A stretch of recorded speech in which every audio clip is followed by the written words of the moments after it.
This video is going to be a little different from the usual educational style content. We've been very busy with a lot of work, especially government mandated FHIR API implementation, both in the US and in India. And I just want to share a couple of takeaways and how these governments are implementing FHIR. And so let's get started. So Andhra Pradesh was one of the governments that we consulted for, and right now they are one of the only ones to cross 1 crore e-health records. And we've written a case study about them on our website as well on how exactly we went about implementing this. And all of this is part of India's health interoperability program called ABDM. Ayushman Bharat digital mission. So it was previously called NDHM, which I kind of liked, but now they changed it to ABDM. So in the US, you have your US core FHIR profiles, and you have your ONC that requires all EHRs to meet a certain minimum interoperability requirements in order to certify them as an EHR. So now the ONC has been going hard with a new rule called G10, which requires all EHRs to be smart on FHIR compliant by the end of 2023. So a lot of people are rushing and a lot of people are moving ahead with G10 certification. So we've been consulting for quite a few of these people as well. So I just want to compare and contrast how different these APIs are. One which is the US and the other which is India's ABDM. So it's technically not an apples to apples comparison because the US market is a lot more mature and they've had the time to really play around with FHIR, and they have the funding and they have a lot of investor backed EHRs out there, right? Whereas in India, it's a much more early market. There is not a lot of EHRs in the first place, and there is quite a bit of difference in both of these markets. But I'm just gonna explain this in terms of how things probably should not be done more than anything else. And if you're a government body that's listening to this, then you probably might get an idea of how to do things and how probably not to do things. So let's get right into it. So the first thing is APIs, right? So APIs are the first thing that you see when you look at a particular government initiative for FHIR. So there are different APIs that can be used with FHIR. So FHIR REST interface being one of them. There is also FHIR messaging interfaces, there is FHIR document exchange, and so on. So the US has gone with the FHIR REST API. So it's proper REST API that's well documented, well supported by a lot of client libraries. And it's, if you want a patient, you just do get patient and you'll get the patient. And it's just a request response cycle. So very well understood, very well documented and supported by client libraries and tooling. So what they also have on top of this, so when you talk about FHIR, it's not just the APIs, but also the content that you need to talk about along with it. So you have FHIR using the REST API, and the content is actually determined by the US core FHIR profile. So for insurance, they actually have a slightly different FHIR profile called the Da Vinci FHIR profiles. So that also works through the same mechanism, but the content is slightly different. So when it comes to the content, they actually tell you what can be present and what is not allowed. For example, if you take something like US core medication profile, let's just look at the medication request and how they do this. So they are telling you that, so again, this is a differential table. The snapshot table will tell you everything that's allowed. So in the differential table, it's just the difference between the international FHIR profile and the US core's own FHIR profile. So here they're telling you that the code for a medication should always be, and this should be supported, should always be a medication clinical drug. Okay, so they have their own value set for medication drugs that are allowed in this particular resource, and that's what you're allowed to use. So we have the API, which is REST, FHIR REST, and then you have the content, which is the US core profile and sometimes the Da Vinci profile, which extends the US core a little bit more. And now let's take a look at the Indian scenario. So you have you have your own APIs. So again, this is not uncommon. So people like in Saudi Arabia, they have Nafis. So they have also implemented their own API, which is a messaging format on top of FHIR, which is okay. Like most of the time, they have their own requirements and they do this. But in the current ABDM implementation, the number of API calls you need to make to do something, right? Like for example, let's say in the US core, you need to make one API call to get an observation. You just make like get observation / observation ID. The same thing in India, if you need to make, if you need to get the data, you need to actually make, if I'm not wrong, 1, 2, 3, 4 API calls to do the same thing, right? And it's actually not 4, it's 1, 2, 3, 4, and 5. It's actually 5, okay? Like 5 different API calls in order to get something as simple as transferring a data done. Now, again, like don't get me wrong, we've done this before and we've like implemented the whole thing, but it just increases the level of difficulty for a newcomer who's just entering and wants to find out what's going on. And so what happens here is that they've kind of gone with these asynchronous APIs. So you have your server. Your server is listening to, your server is just asking another server, hey, can I have this data? And then your server does not get the data back immediately. That, response just ends. It just says, okay. And you need to wait for that server to respond back to you saying, hey, I have this data, but you need to now send me some more information. You need to send me like encryption keys, and then you send them back. And then they again encrypt the data and send it back to you. So this whole thing technically could have been much simpler, but yeah, this is the way it is. It's like multiple APIs. But this is actually okay. Like I'm okay with the fact that they are doing this. The place where I'm not okay with is that they have completely different set of APIs for insurance protocol exchange. So in the US market, you have one API, which is the FHIR REST API, and then you have content that differs based on the use case, right? Like you have an insurance use case, you might have like a diabetes management use case, and you have different FHIR profiles that suit them. In India, the whole APIs change. Like this API that is implemented by the government for one purpose, which is healthcare data exchange, is different for, these APIs are different from the insurance exchange API protocols. And they have a completely different guide for how to actually implement this. And now we're not even talking about the FHIR resources. And again, obviously they have two different FHIR profiles. Like one FHIR profile is by the NRCS and the other FHIR profile is by HCX. And this is for insurance. So this has not even gone live yet, but we know that we have to probably implement this sometime for someone.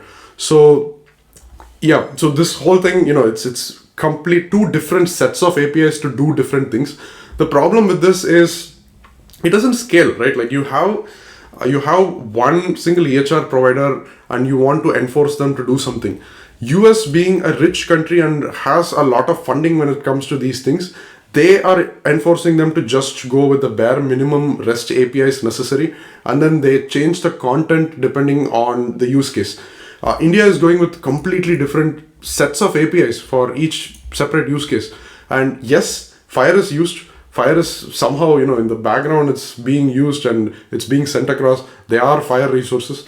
But the way the API actually works is the major burden for implementers. It's not, aligning with the FHIR resource. It's not aligning with the FHIR profiles. Because if you take a look at the FHIR profiles, right?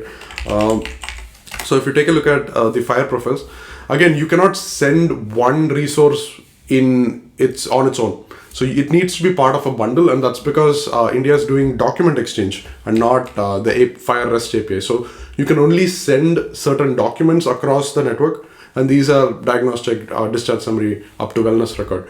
So these are the NRCS, FHIR profiles. And let's just, for example, take a look at the same medication request. So here, right, if you take a look at the medication request, they are telling you that, okay, this is how it differs from the main profile. And again, this is what changes a lot. So in the US, you have the same medication profile, that tells you that, okay, this binding is strong. This is a strong binding. You can extend it if you want to, but you need to use these codes if they're present. And they're not adding a lot more to the international profile. They're just saying, okay, just make sure this code is, sent out properly, but this particular thing you need to support. India, on the other hand, just goes out all the way and says, okay, you need to support like 10, 20 different, data points in order to be, in order to fit this FHIR profile. And the most important part here is the medication coding, right? And the medication coding is not a fully, mandated thing. It's an example coding. They're just telling you, okay, use whatever medication codes you want. And this is just an example here. So they're just telling you, okay, you can use any of this. You can use it from Snowmed CT, but you can use your own codes. You can use any other codes if you want to. This is mandating that it's Snowmed CT. So it's not excluding anyone from using substances, right? Snowmed substances. They can use a clinical condition here if they want to. It's not being validated. So, and again, just the number of must support elements here, right? It'll just lead to a lot more crap data, I would say, because people are not going to bother with these. It's just going to be fixed values. So that is, API and content, how they are different. It's striking, right? Like the way a well-funded FHIR project is just giving you one must support element, and ABDM, India going on the other hand, yeah, please just support everything that you possibly can, right? So this is talking about APIs, right? Now coming to security, right? Like here, the US has gone with OAuth 2 and Smart on FHIR. So Smart is again a specification on top of FHIR, and I've made a lot of videos on this. And Smart is actually a logical extension of OAuth 2, and OAuth 2 has been well vetted by the community and is being used widely, right? Like, so let me just show you an example. So this is the Inferno testing tool, which is open source. We can just go ahead and use this. So I have a development environment set up, which is, ONC compliant. So for example, I'm just starting this process and it starts running all of these tests, right? Like it just checks whether all of these are correctly implemented. And here it just tells you, okay, follow this authorization link in order to secure this app. So I'll just log out of my current account because this requires you to be logged in as a patient. Okay, so this particular is a standalone patient app. So I'm going to log in as a patient. Just going to use my Google account. So after this, it asks you, okay, do you allow this particular client access to all of these scopes? Okay, so, and yeah, I'm okay with this. And this is a very obvious, flow. People are used to it. People know how it works. And, you've seen it in Google, you've seen it on Facebook so many times. So allow, it's the same exact flow. OAuth 2 is exactly the same, and all of the security standards are being rigorously tested here. So, and again, like this is just a MedBlocks platform. It is, ONC compliant. So all of these tests are passing. Just the last test is pending right now. It'll probably take some time to check all of these. So once all of these are done, we are 100% compliant with this part of G10, right? So that's it. So you have a open source testing framework, you know what to do, and you send it out. So let's compare this with the ABDM implementation of security. Okay, so this is something that I've been very, very against from the beginning. The way they have been doing security, right, is that they expect people to encrypt data themselves and then send it across the network. So this is really bad for a multitude of reasons, and I've like completely written all of them here in the Andhra Pradesh government blog. But to give you a brief idea, you do not want to let developers invent their own security algorithms. Okay, so as much as possible, use standard libraries, use things like NaCl, libcrypto, use SSL. Whenever possible, use HTTPS. So if you have a HTTP endpoint and you have secured it using HTTPS, that is a really good security mechanism when sending data from point A to point B. But ABDM, again, like it's called NDHM in the title here, but yeah, they renamed that. So the way they have gone ahead and done this is, if you take a look at preparing the data, right? So the main envelope, here we go, encryption and decryption. So it's a section on their blog, right? It's a section on their blog that actually describes what encryption you need to use and how, right? Like, first of all, nobody's going to read this and nobody's going to, actually try and implement it. Except we did try to implement this in PHP and in Python and in Node.js, because many of our clients required that their stack be in that library. And the example that they give here is only in Java. The C# example does not work, and the example here is only in Java, and it's an open source project by an Indian company. Now, they give you a very deceiving, list here. Says, for example, in Node.js, Python, Ruby, please see the example here. And that just redirects you to this CLI tool, which is the Fidelio CLI tool, which is exactly the same code base as this. And here they tell you, and if you go and see the examples here, right? So for different examples, let's say, take an example in Python. So they ask you to just use the Fidelio CLI using the command line interface, using, using the OSS exec command to actually do the cryptography using the CLI. So the reason is because this implementation is so bizarre, and it's so, it's just, you do not usually play with all of these primitives, right? You do not play with primitives like they're using bouncy castle here, but when you want to do encryption, you usually do either HTTPS, which could have solved the whole thing in the first place, or you just do use standard libraries like libcrypto, for example. But no, the bouncy castle is only present for Java and C#, and they're using a lot of these primitives to really go in deep into the encryption and doing things that aren't usually done. So this is really hard to implement, and almost it's not compatible when you implement the same thing in a different language. Like, we've tried, we were unsuccessful, and finally we just ended up using this exact example as a microservice to make an API call, just making the whole API flow much different, right? So that is, again, security in security here in just an OAuth consent flow, which is very secure, which is validated by almost every big tech company, Google, Facebook, versus an encryption algorithm invented by some guy in his free time during the weekend, right? So this is not going to be secure. Somebody is going to come up with a way to break this, and it's really hard to get cryptography right. And when you tell hundreds of developers and hundreds of people to just go ahead and just implement this cryptography, it's pretty easy. Like, it's just Diffie-Hellman and store it in the database, use the salt, and it doesn't work, right? It obviously, people are going to make mistakes here. So now coming to the final point, which is testing and actual implementation. So here is where I found this, the most stark difference when it comes to the way US has implemented it and the way India has implemented things. So firstly, in the US has this ONC testing kit called Inferno that I just demoed right now. So using this, anybody can you see the source code of, okay, what exactly is going on. And this whole thing is open source, right? If you just go to the G10 certification testing kit, you can just search here, Inferno testing kit. So you have this Inferno framework, it's a testing kit, and you have all of the different components that go into it open source. You can always see what they're testing, you can see how they're doing it. And this makes a huge difference, because when you're doing these tests, you want to know what they're actually testing for and how you should implement it, right? So, and they do a lot of validations on the actual data itself.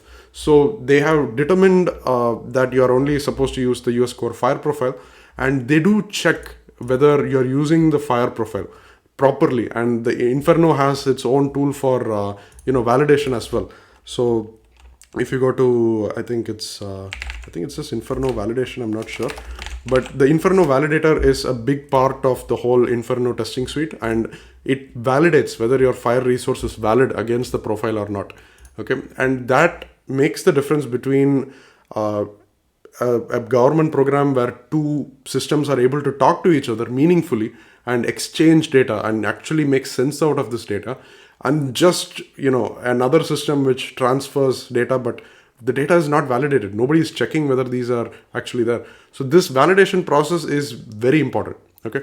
And now coming to the Indian testing scenario, right? I just want to show you how they've gone through this. So they have these sandbox testing processes, and they give you an Excel sheet, right, of what you need to get right in order to actually get the tests done. And only 3 companies in India are currently doing this testing process right now. So FHIR, Suma, and Tata Communications. So we've had experience with multiple of them. I'm not gonna tell you names here, but it's one of them, right? If you know that it's going to be one of them, because there is only 3 people who are currently listed.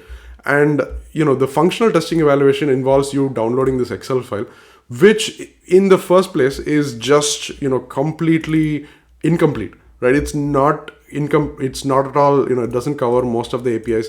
They've updated a lot of APIs. It doesn't cover that. And again, most of the testing is on the ritualistic API dance that they're doing, and not the actual data, right? So they have all of these different data flows that is going on for this is HCX. I think I just showed you some time ago how it looks for ABDM. So in the building HIP, so you have all of these different APIs. You have like a bunch of 10, 20 different APIs that you need to call, and you need to get the response back and so on. They are only testing the APIs and whether you are implementing these APIs or not. So the whole point of these APIs is to finally get the data across.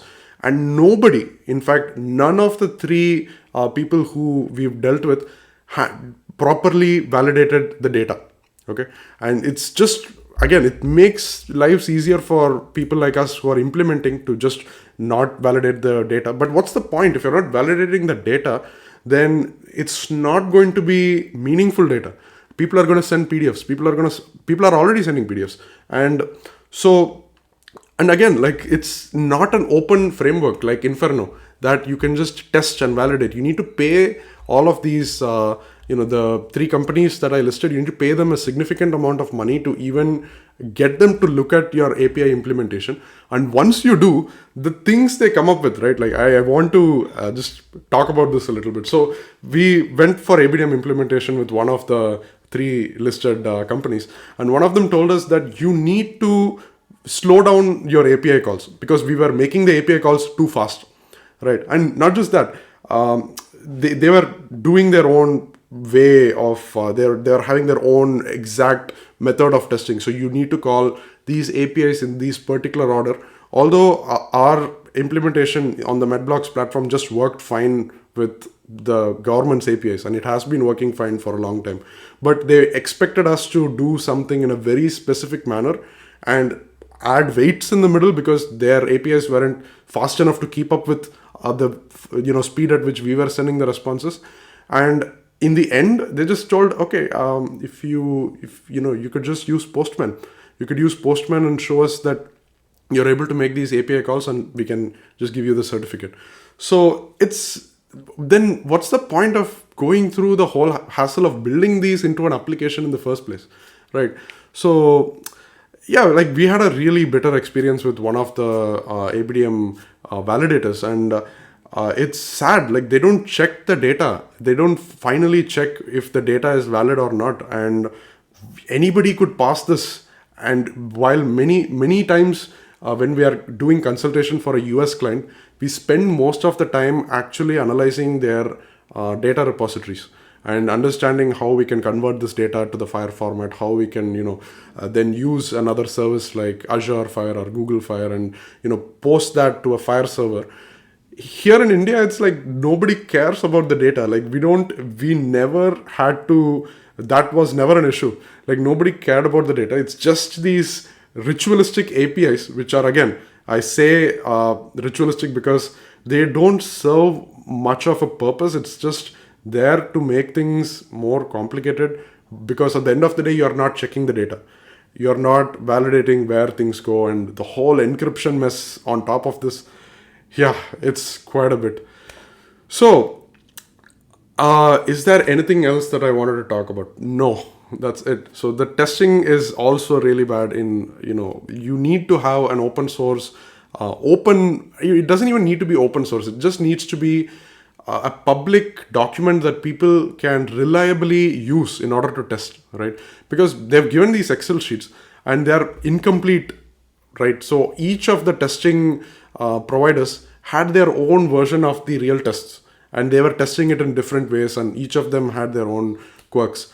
So it's, the way you do this should be a little bit more organized, at least. And having said all this, I still think that we are making progress. Like, India as a country is probably making progress with, even with all of these APIs, and a lot of people are, wanting to get ABDM certified. So that's a good thing. But the way it is being implemented is utter, it's a mess. It's a complete mess. And being on the ground, I can see this is the way things are. But from the outside, it may seem a little different. It may seem that, okay, 1 crore health IDs made. What's the point? You're not gonna be able to exchange meaningful data.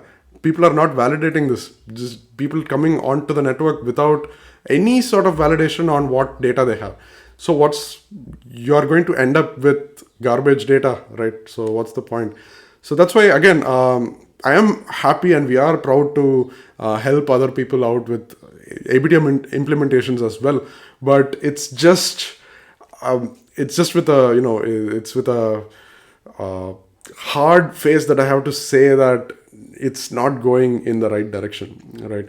So ONC G10 is doing a great job, and a lot more EHR providers are coming up with smart on FHIR capability, and a lot of people are using our platform to get that certification as well. But it's a completely different testing scenario there. The way you have an open framework, once you're done with that, the auditor comes and they just check for a couple of things manually.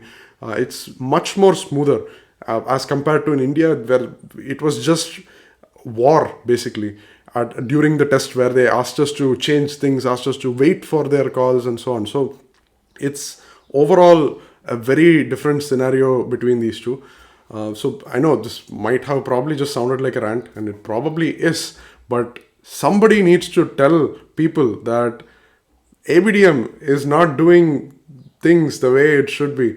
And, and if you are other governments, and if you are maybe consulting for governments, maybe this will give you an idea of how to go about doing things, right? Like, first is keep a common API, right? Change your content based on the type of situation you are in. Do not change the APIs, change the content.